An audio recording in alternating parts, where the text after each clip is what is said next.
it mean to be cursed in the city? They're going to say 100 different answers, and they're all going to be right, but none of them want to admit it. They're going to say, oh, it's baby mama drama. Or, oh, it's having all these drugs. Or even worse, oh, I'm not cursed, man. I'm blessed. I got a Bugatti. I got a Lamborghini because I sell a lot of weed. That is ridiculous. That is a curse mark. You looking over your shoulder every night when you go to sleep at your brother and your sister to see if you're going to get shot, see if you're going to get robbed. You're angry at your own people and you don't understand why. Our generation is an angry, cursed generation because we broke these laws and commandments. Earlier, we do not know this knowledge, so we don't know how we're supposed to act.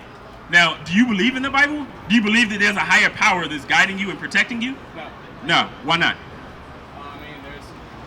No. All right. This is what the Bible says about us, about blacks, natives, and Hispanics, and Native Americans. Deuteronomy chapter 7 and verse 6. For thou art an holy people. So he's saying that you are a holy person. You are special. There's a reason why he created you out of millions and millions of people on the earth. There's a reason why, genetically speaking, your genes are still here. There's a reason why disease affects us less than other nations. It's because we're special. We've been chosen. Read it again from the top. For thou art an holy people unto the Lord thy God. So you are holy to God. Not to everybody, to God. That's a very high esteemed praise that he's saying. You are special. He's chosen you to fulfill the laws and statutes so that you can set this world in order. The Lord thy God hath chosen thee to be a special people unto himself. So you are chosen special. You know what it means if I choose something special for myself? What's it mean? I'm gonna stop you right there because I personally cause a lot of chaos. Okay.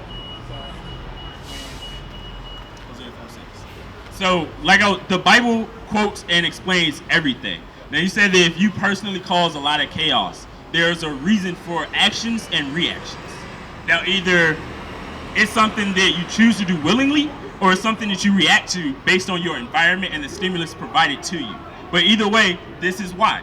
This is a general description of our people and our race. The book of Hosea chapter 4 and verse 6. My people are destroyed for lack of knowledge. So earlier, he said that you were chosen to be special for him. Now, there are many things that we don't know because we're not taught in high school. For instance, the slave trade now, instead of the transatlantic slave trade, it's being called the transatlantic migration. It's saying, oh, we came on our free will. So the generations under us not even going to know what slavery is. When you look at Jackson Ward and the Second Street Festival, we don't even know what that's for now.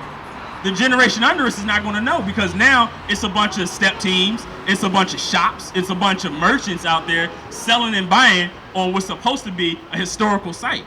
We don't understand that. Did you grow up here in Richmond? yeah. So you know that the actual slave trade route goes through Richmond? Yeah. So that's part of knowledge that we don't have now. They're taken out of the books. But there's other knowledge that's in this Bible we're supposed to know that we don't. Does that make sense? Yeah. All right, so let's go. We're going to get some of those laws real quick.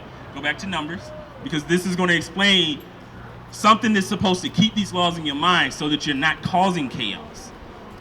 So that there is no problem between you and the next man that you see, you and your brother or your sister. So that if you grow up and you have children, now they know what they're supposed to be doing because of this. The book of Numbers chapter 15 and verse 38.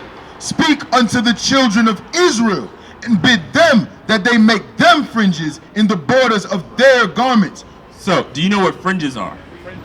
Yes, sir. I did not know. All right, so the fringe, when you look it up, it's a hem. It's supposed to have tassels and little individual pieces hanging around the bottom of your clothing. As you see on all of our shirts, we have individual pieces hanging, and then there's this blue border on top of it. It's a ribbon.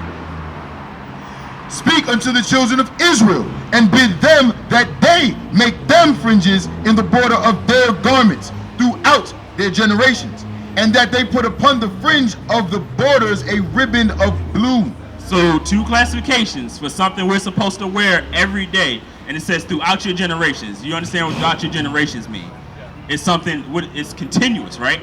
It never ends, ever. It just, every time you have a new generation, your kid has a kid, your kid has a kid, your kid has a kid, they're supposed to teach the next one that this is what they're supposed to wear. And it shall be unto you for a fringe, that ye may look upon it and remember all the commandments of the Lord. And It should be unto who? it shall be unto you for a fringe, that ye may look upon it, and remember all the commandments of the Lord, and do them. So it's saying, once again, you was chosen. He's protecting you, and he's giving you particular laws and commandments. He gave all of us particular laws and commandments. Everybody that's on that sign has been chosen by God, been chosen by the almighty power that reigns over everything in supreme entity. That is very powerful. And he's saying that all you have to do to remember all of these laws is to put this on your clothing. Because if you sit there and you see your next brother with that, now it's, oh, I'm not going to hate my brother. I have my fringes on, he has his fringes on, so we're one mind, one body. So there's no reason for me to beef over him with this corner when everything was chosen for us. That makes sense? Yeah. All right, so we're going to get a little bit of history to explain why is it that we're in the situation we're in now. All right. All right, so we're going to walk through Deuteronomy. That is the brief synopsis of our entire history as a race. The same thing that's been happening for over 400 years is still happening now. So let's drop down to verse 15. The book of Deuteronomy, chapter 28, and verse 15. But it shall come to pass, if thou wilt not hearken unto the voice of the Lord thy God. So once again, it's very directive to a specific person, to a specific people. If you don't listen, this is going to happen. No ifs, ands, or buts, no maybes. It's going to happen. And it shall come to pass, if thou wilt not hearken unto the voice of the Lord thy God. So to hearken unto the voice of the Lord is to listen diligently. It's to make sure, it's like a father figure. If your father says, don't touch the stove or you're going to get burned, you're going to listen or you get burned. That's what it's saying right here. Our Father is saying, listen to me and keep my commandments, or some bad things are going to happen to you. Now let's get something that's very relevant for today. Today, 2016, verse 65. Deuteronomy, chapter 28, and verse 65. Verse 65. I got you. And among these nations shalt thou find no ease. So among all these nations, we're scattered amongst the entire world, all the nations, and we have no rest. When you go to Europe, they hate us. You go to Asia, they hate us. You go to India, they hate us. Even if you go to Africa, everyone says, oh, we're African. They hate us over there. That is something that's very deep. If we claim that we come from them, we say we look like them, which we don't, but they hate us forever. And there's a reason, because we were chosen and they weren't. All these things happened because of this right here. Neither shall the sole of thy foot have rest, but the Lord shall give thee there a trembling heart. So we are going to and fro all the time. All the time. Oh, if the police show up, your friends will make a joke. Oh, he running like he got slave feet. For what? If you got your license, your ID, a proper registration in your car, and you get pulled over, the first thing you're thinking is, oh Lord, what did I do now? And you completely in the right, because we have no ease amongst these nations. We have no rest at all. And failing of eyes and sorrow of mind. So that trembling heart and the failing of eyes, we always looking like, oh man, I wish it was better. Whew, man, I can't wait till next year. We always saying, oh, 2016 is going to be a next year. Now, 2017 is going to be a next year. 2018 is going to be a next year. That's what we're continually looking, saying that we hoping it's better, but we do nothing to change it. We march, we start activist groups and walk around and say, oh, don't shoot us. But they hate us. Don't kill us and don't lock us up, but they hate us. They've been doing it for thousands and hundreds and thousands of years. And thy life shall hang in doubt before thee, and thou shalt fear day and night, and shalt have none assurance of thy life. So our lives hang in doubt before us. It makes no sense. The same powers and principalities that we elected to be over us to protect us are gunning us down. We're scared of the very people that walk around and patrol our own neighborhoods. We're supposed to call the police, but we're scared because they're going to kill us. That makes no sense. It's all because we lost the knowledge of this Bible.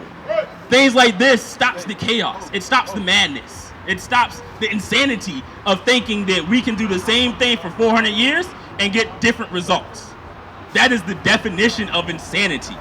The same action, but we expect different results.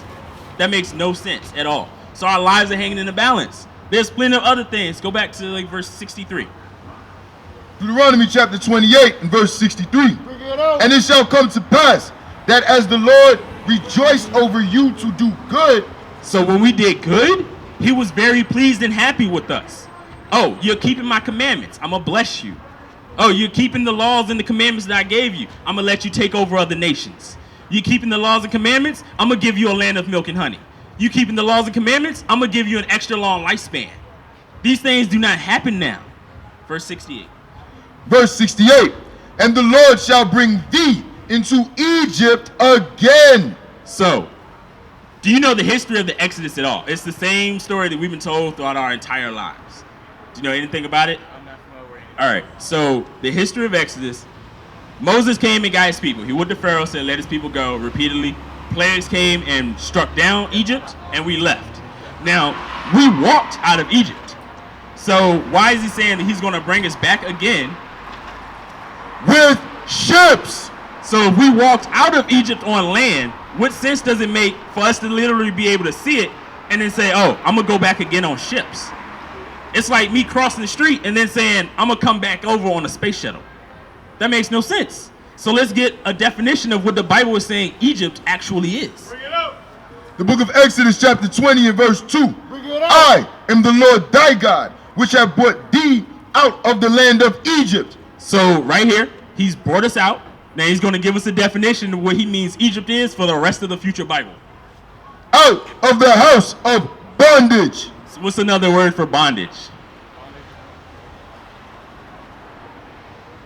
It's all right. It's like you got captivity, you got work, you got slavery. Those are all terms for bondage. Exactly. Present day. I'm working from 9 to 5 and can't make enough to pay my rent. Yes. Prison, bondage, slavery, captivity. You don't have your own free will. So we're going to go back and get this and put the definition for Egypt in there to make it very plain. And the Lord shall bring thee into Egypt. The definition. I want the definition.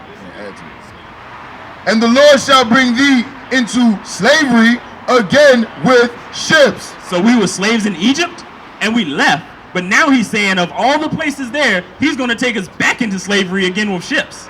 So we're going back into it for not keeping the commandments. Now the only place that we went into slavery with ships is over here in America.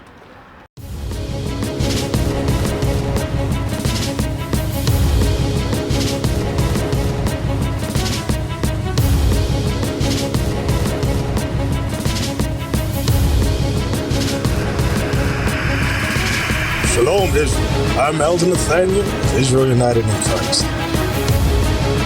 YouTube likes to shut our channels down, as some of you have noticed, ever so often. Subscribing to join IUIC will assure you will always stay connected to our YouTube accounts. We want to do our best to make sure this truth gets out. Please click and join our subscriber YouTube channel called Join IUIC to stay linked to all of our videos. So again, please make sure you subscribe to this Join IUIC channel to get your latest updates from all our YouTube channels. Shalom.